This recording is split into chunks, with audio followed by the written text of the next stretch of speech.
Susan, di natin masabi kung kailan tatama ang kalamidad tulad po ng lindol. Ay, oo, di ba yung lindol lang talaga hindi napipredict. At least yung bagyo. Ang Masasabihan tayo problema, naman tani. Ang hinihintay natin yung the big one. Oo, yun yung na talagang nga. matagal-tagal nang hindi natin naranasan na lindol, kaya ipuna-ipuna yan. Yun daw yung tinatawag na long overdue. Pero still, ang lindol, hindi mo alam kung kailan nga Ay, hindi kahit yan. long Wala. overdue. Kahit mga hayop eh. Yan, oo. Bilang bahagi ng Disaster Preparedness Summit sa Navotas, magsasagawa sila ng earthquake drill.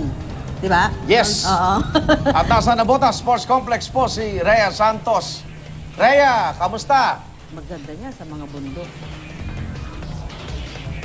Hi Igan, hi Susan. Nagpapatuloy nga itong Disaster Preparedness Summit dito po sa Navotas Sports Complex bilang bahagi ng kanilang 108th founding anniversary. Iyong earthquake drill, gagawin natin yan maya-maya kasama ang mga estudyante ng Navotas National High School. Pero itong Disaster Preparedness Summit, Igan, ay ito ay ginagawa nila bilang ang layunin nila ay para maipaalam sa publiko, partikular sa mga residente ng Navotas na maging handa, maging I am ready sa panahon ng sakuna at trahedya. At kaugnaynan, makakausap natin o gumising ng maaga si Navotas City Mayor John Ray Tiangco. Good morning po, Mayor Tiangco. Morning, Rhea. Alright, ano ba naging learning experience nyo? Bakit kayo nag-put up ng ganitong summit? Well, syempre alam naman natin nangyayari sa panahon ngayon, hindi natin masabi. At the same time yung Navotas, dahil sa tabi siya ng dagat at ilog at very prone sa mga dangers at calamities, kaya kailangan naghahanda po. At syempre sa paghahanda, hindi lang pwede yung local government at yung mga barangays yung parating naghahanda. Napaka-importante rin na naghahanda rin yung mga mamamayan. Kaya napaka-importante yung individual at bawat pamilya alam nila kung anong gagawin before, during, and after. Alright, bukod sa bagyo syempre, lindol.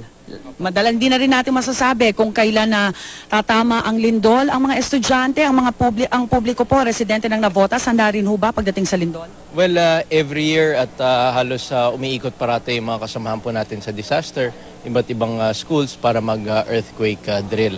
At mamaya nga, meron rin magsasalita sa Philbox at pag-uusapan nila yung tungkol sa anong pwedeng mangyari. Okay, Mayor Tiangco, ngayon isinasagawa na natin itong earthquake drill dito sa Navotas Sports Complex.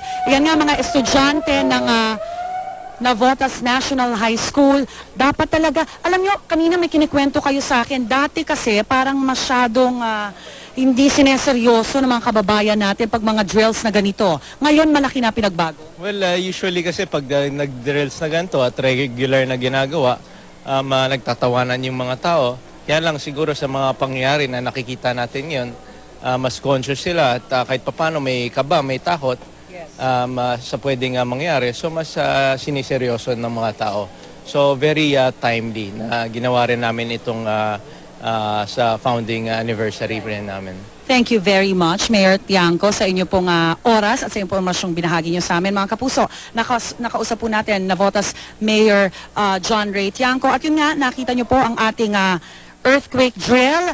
Alam mo naman, ang mga estudyante, talagang naging cooperative sila ngayong umaga. Ito yung duck cover, tapos exit na agad, evacuate na agad. Alright, at syempre nagpapatuloy itong exhibit na nagaganap dito sa sports complex, mga makabagong rescue equipment. Yung iba po dyan, gamit na pero well-maintained itong ating mga rescue equipment. Patunay lang na talagang handang-handa ang mga residente ng Navotas pagdating sa anumang sakuna o trahedya. At yan po ang pinakauli mula dito, back to studio. Maraming salamat, Rhea Santos.